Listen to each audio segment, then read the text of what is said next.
नमस्कार दोस्तों, स्वागत करती हूँ आपका। एक गांव में 3 भाई रहते थे। वे तीनों झूठे किस्से गढ़ने में माहिर थे। जो भी उनकी कहानी सुनता असंभव कहे बिना नहीं रहता। एक बार तीनों भाई यात्रा पर निकले। रास्ते में रात बिताने के लिए उन्होंने एक सराय में डेरा डाला। उस सराय में एक राजकुमार भी ठहरा हुआ था। उसने न केवल कीमती लिबास पहन रखा था, बल्कि हीरे जवाहरातों से भी लदा हुआ था। इसलिए उनको उससे बड़ी ईर्ष्या हुई। उन्होंने सोचा, क्यों ना अपनी कहानियों से राजकुमार को बेवकूफ़ बनाया जाए।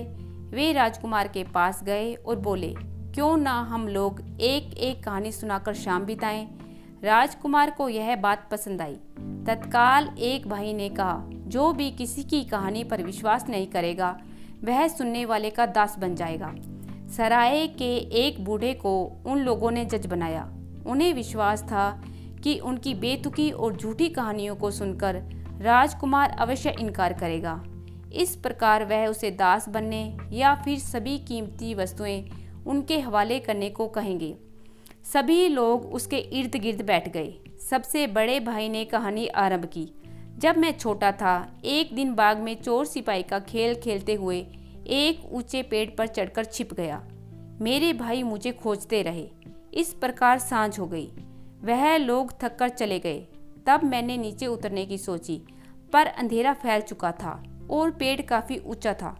मुझे खतरे का आभास हुआ। मुझे पता था कि रस्सी के सहारे नीचे उतरा जा सकता है। इसलिए मैंने निकटवर्ती झोपड़ी से रस्सी ली और उसके सहारे सुरक्षापूर्वक नीचे उतरकर घर का रास्ता लिया। इस बेतुकी कहानी को सुनकर राजकुमार ने कुछ नहीं कहा और मुस्कुराकर दूसरे भाई की कहानी सुनने के लिए तैयार हो गया। उन भाइयों को बड़ी हैरानी हुई कि राजकुमार ने बड़े भाई की ऊल जुलूल कहानी पर कैसे विश्वास कर लिया। अब दूसरे भाई ने कहानी आरंभ की। उस दिन जब भाई साहब हम लोगों से छुपकर पेड़ पर बैठे थे और हम उन्हें ढूंढते फिर रहे थे, तो मैंने झाड़ियों में से कुछ सरसराहट की आवाज़ सुनी। मैंने समझा भाई वहाँ छुपा हुआ है। मैं उसकी ओर लपका तो झाड़ियों से एक खतरनाक भूखा शेर प्रकट हुआ। उसने जबड़ा खोला ही था कि मैं एक छलांग में उसके पेट के अंदर पहुंच गया। मैंने इतनी तेजी से सब कुछ किया था कि वह मुझे चबा नहीं सका। इधर मैंने शेर के पेट में धमाचौकड़ी मचाई कि शेर पेट दर्द से तड़प उठा और उसने मुझे इतनी ताकत से उगला कि मैं 100 गज दूर अपने गांव के बीच जा गिरा। मैं धूल झाड़ते हुए उठकर खड़ा हो गया। इस प्रकार मैंने सारे गांव वालों को शेर से मुक्ति दिलाई, क्योंकि शेर ने डर कर दोबारा हमारे गांव की तरफ मुंह नहीं किया। इस कहानी को सुनकर राजकुमार चुप रहा। उसने मुस्कुराकर तीसरे भाई की ओर देखा। सबसे छोटे भाई ने घबरा कर अपनी कहानी आरंभ की। एक दिन मैं दरिया के किनारे टहल रहा था। मैंने देखा कि सभी मछुआरे मुंह लटकाए दरिया की तरफ देख रहे थे। मैंने उदासी का कारण पूछा तो पता चला कि सप्ताह भर से शिकार नहीं मिला है और उनका खानदान भूखा है। मैंने उनकी मदद करने की ठानी। कारण मालूम करने के लिए मैं दरिया में कूद पड़ा। कुछ दूर गया ही था कि देखा एक दैत्याकार मछली ने सभी मछलियों को समाप्त कर दिया है और कुछ उसके भय से पानी में छुपती फिर रही हैं। मैंने तत्काल एक मछली का रूप धारण किया और दैत्याकार मछली की ओर देखा। वह मेरा पीछा करती हुई किनारे पर आ गई, जहां सभी मछुआरे हथियार लिए उसकी प्रतीक्षा में बैठे थे। सभी ने मिलकर उस मछली पर हमला किया और उसे मार डाला। मैंने खुश होकर अपनी शक्ल बदली और इंसानी हुलिये में आ गया।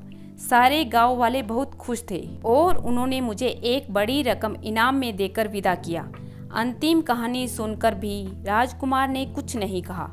इस पर तीनों भाई सकपकाए, पर उन्होंने इशारे में एक दूसरे को समझा दिया कि वे राजकुमार की कहानी पर आपत्ति ना करें।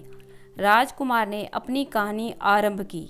मैं एक राजकुमार हूँ। मेरी जायदाद की कोई सीमा नहीं है। मैं अपने दासों को खोजने निकला हूँ। मैं एक प्रकार से निराश हो चुका था, लेकिन आज वे तीनों मुझे मिल गए हैं। अब मेरी खोज की यात्रा समाप्त हुई। मुझे मेरे खोए हुए दास मिल गए और जानते हो वे दास कौन हैं? तुम तीनों हो। राजकुमार की बात सुनकर तीनों भाई जटवत रह गए। वे बुरी तरह से फंस चुके थे। अगर वे राजकुमार की कहानी का विश्वास करें तो मानो दास, और इनकार करते हैं तो बाजी हार कर भी दास माने जाएंगे। वह लोग राजकुमार की चालाकी से बहुत घबरा गए। उनके जज ने निर्णय सुनाया कि तीनों भाई बाजी हार गए हैं और वे लोग राजकुमार के दास बन जाएं। उनकी हालत देखकर राजकुमार को हंसी आ गई। उसने धूर्त भाइयों को इस शर्त पर माफ़ कर दिया कि अब वे कभी भी गांव के सीधे साधे लोगों को अपनी कहानियों के जाल में नहीं फंसाएंगे। तीनों ने कसम खाई और अपने प्राण बचाए। उस दिन के बाद उन भाइयों को किसी ने झूठी कहानी सुनाते नहीं देखा। तो दोस्तों, कैसी लगी आज की कहानी? आशा करती हूँ कि आज की कहानी आप पसंद करेंगे।